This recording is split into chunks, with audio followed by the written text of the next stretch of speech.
नमस्कार। ज्योतिष परामर्श केंद्र जागेश्वर धाम के YouTube चैनल पर आपका स्वागत है। मैं हूं ज्योतिषी भुवन चंद्र पांडे। आज हाजिर हूं लेकर आपके लिए आपकी कुंडली में दरिद्र योग। प्रिय दर्शकों, किसी भी जन्म कुंडली में धन योग और दरिद्र योग बिल्कुल अच्छी तरह से ज्योतिषियों द्वारा देखे जाते हैं, दैवज्ञों द्वारा देखे जाते हैं। आज हम आपके लिए लेकर आए हैं, क्या किसी जातक की जन्म कुंडली में दरिद्र योग है और यदि है तो उसे कैसे देखा जा सकता है। दरिद्र योग अर्थात आप बहुत मेहनत करते हैं, आपके पास पैसा नहीं है, आप नौकरी करते हैं फिर भी आपके पास पैसा नहीं है, आपके पास बहुत बड़ा धंधा है फिर भी आपके पास पैसा नहीं है, आप अरबों रुपए का काम करते हैं लेकिन फिर भी आपके पल्ले में 1 रुपया नहीं है। यह क्या है? यह दरिद्र योग है। आप कर्ज से बुने हैं, यानी कि कर्ज आपको इतनी भारी मात्रा में है कि आप उस दलदल से बाहर नहीं आ सकते हैं। यह दरिद्र योग है। ऐसा दरिद्र योग महान उद्योगपतियों के भी होता है और ऐसा दरिद्र योग उन लोगों के भी होता है जो सामान्यतः बहुत बड़ा व्यवसाय करते देखे गए हैं, परंतु उन कुंडलियों में दरिद्र योग होता है। लेकिन सामाजिक प्रतिष्ठा के चलते ये लोग अपने इस दुख को व्यक्त नहीं करते हैं। यह परम सत्य है। बहुत सारे ऐसी कुंडलियां मेरी दृष्टि में आई हैं जहां पर बहुत बड़े व्यवसायी बहुत दरिद्रता से अपना जीवन जी रहे हैं। ऐसा क्यों होता है? महर्षि मैत्रेयी ने महर्षि पाराशर से कहा है कि विविधा वित्तदा योगा उदिता भवता अधुना कथितांग भगवन योग्याते स्युः दारिद्र्य कारण। हे महर्षि, इस मनुष्य के जीवन में यह दारिद्र योग कैसे होता है, इसकी कुंडली में इसका कैसे पता चलता है, यह आप मुझे बताइए। तो पराशर ऋषि वाच, पराशर ऋषि कहते हैं कि लग्न से ऋषभगे एकाधिपे लग्न कते सते मारके युते दृष्टि निर्धनो मजनो भविता।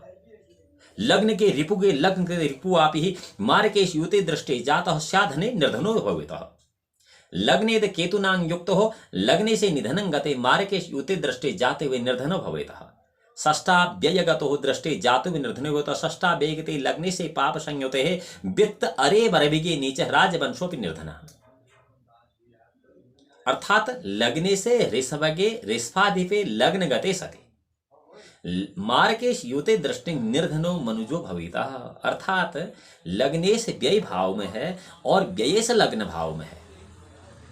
किसी भी जातक की कुंडली में लग्नेश यदि व्यय भाव में है और व्ययेश लग्न भाव में, यानी कि लग्न का स्वामी 12वें घर में है और 12वें घर का स्वामी लग्न में है और मार्केश 2-7 के अधीश से युत या दृष्ट है, यानी कि द्वितीय और सप्तमेश से दृष्ट है। पूर्ण दृष्टि, अर्ध दृष्टि, त्रिपाद दृष्टि, एक पाद दृष्टि अगर दृष्ट है तो जातक निर्धन होता है। यदि पूर्ण दृष्टि है निर्धन होगा, यदि अर्ध दृष्टि है तो अल्प मात्रा में निर्धन होगा, यदि त्रिपाद दृष्टि है तो उसी प्रतिशत अनुपात के हिसाब से निर्धन होगा, और यदि एक पाद दृष्टि है तो थोड़ा बहुत पैसे की कमी लगी रहेगी, बाकी चलता रहेगा। यह एक नियम है। लग्नेश षष्ठेश षष्ठेश लग्नस्थ ऋषभग। यदि लग्न का स्वामी छठे भाव में है और छठे भाव का स्वामी लग्न में है और दूसरे और सातवें यानी कि द्वितीय और सप्तमेश से ये देखे जाते हैं तो भी दरिद्र योग होता है। ऐसा व्यक्ति भी दारिद्रमय जीवन व्यतीत करता है, इसमें कोई संशय नहीं। लग्न में चंद्रमा केतु के युक्त है, यानी कि जिस भी कुंडली में लग्न में चंद्रमा के साथ केतु है और लग्नेश अष्टम भाव में है, लग्नेश अष्टम भाव में है परंतु लग्न में चंद्रमा केतु के साथ है, ऐसे लोगों की लग्न कुंडली और चंद्र कुंडली एक होती है और मार्केश से युत हैं, द्वितीय और सप्तमेश से वह युत हैं, उनके साथ हैं या दृष्ट होते हैं तो भी वह जातक दरिद्र होता है, उस जातक के पास पैसा नहीं होता है। अब पाप युक्त लग्नेश अगर त्रिकस्थ है, लग्नेश पाप युक्त है, यानी कि कोई ऐसा लग्न है जिसका स्वामी गुरु पाप युक्त है, क्योंकि चंद्रमा भी किन्हीं का स्थितियों में पाप युक्त होता है, जिसके लिए अलग से वीडियो हमने अपलोड की है, और बुध भी की कई स्थितियों में पाप ग्रह होता है, उसके लिए हमने अलग से वीडियो लोड की है। तो अगर पापयुक्त लग्नेश त्रिक स्थान में है, 6, 8, 12 भाव में है, वित्तेश धनेश जो है वो छठे भाव में है और छठे भाव में भी वो नीच का है, तो ऐसा जातक महादरिद्र होता है, उसके पास धन कतई नहीं होता। पाप युक्त अगर लग्नेश है और वह पाप युक्त लग्नेश अगर छठे, आठवें या 12वें भाव में बैठा है, वित्त यानी कि धन का स्वामी अगर छठे भाव में बैठा है और वह भी नीच का है, तो ऐसा राजवंश में उत्पन्न जातक भी दरिद्र हो जाता है। त्रिकेश युक्त अर्थात 6, 8 और 12वें भाव का स्वामी कहीं भी लग्नेश के साथ बैठा है, 6, 8, 12 का स्वामी कहीं भी लग्नेश के साथ बैठा है, और यदि शनियुक्त है, शनि भी उनके साथ, शनियुक्त माने शनि के साथ बैठा है और किसी शुभ ग्रह से दृष्ट नहीं है, तो भी जातक महादरिद्र होता है।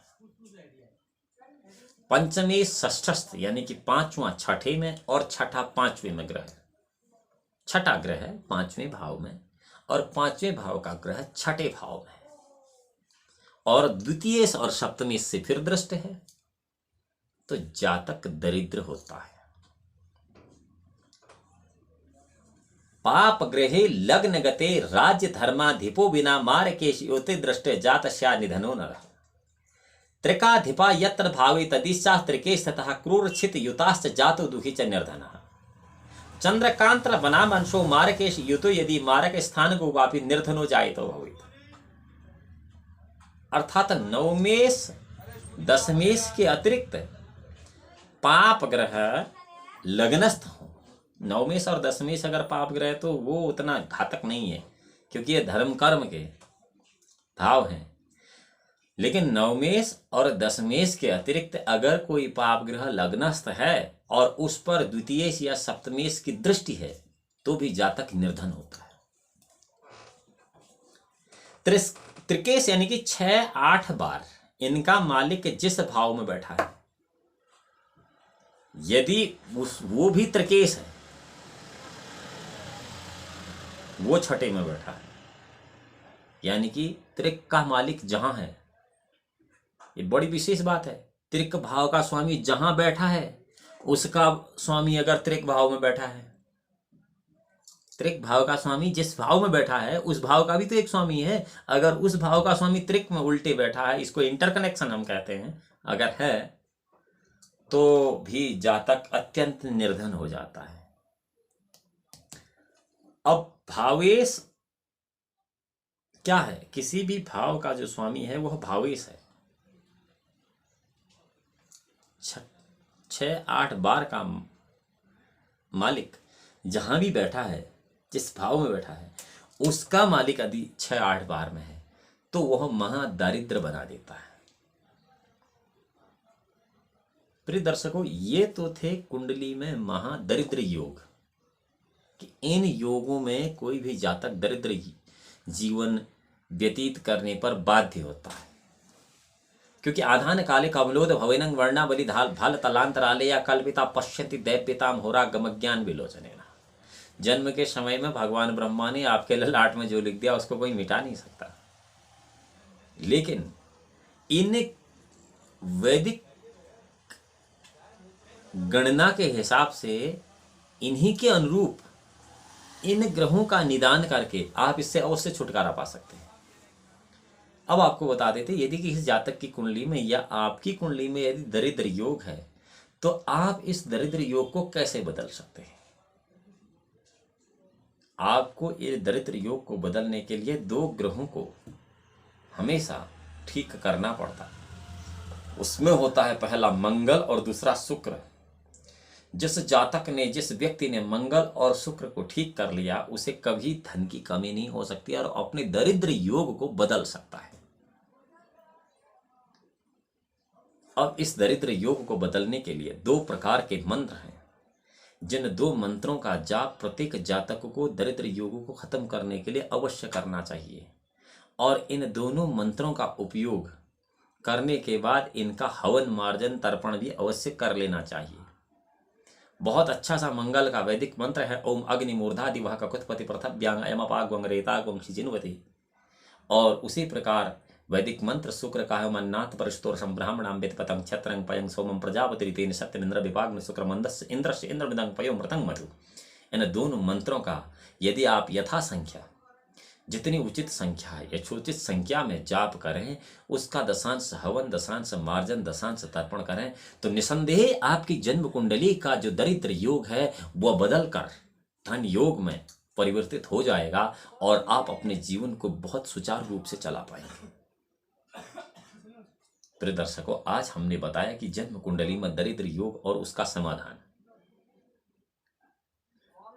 अब अगर आपको यह वीडियो अच्छी लगती है तो आप इस चैनल को सब्सक्राइब कर सकते हैं, लाइक कर सकते हैं, बेल आइकन का बटन दबा सकते हैं ताकि आपको ऐसी जानकारी जल्दी से जल्दी शीघ्र प्राप्त हो सके। भगवान भोलेनाथ आपका परम कल्याण करें। तब तक के लिए नमस्कार।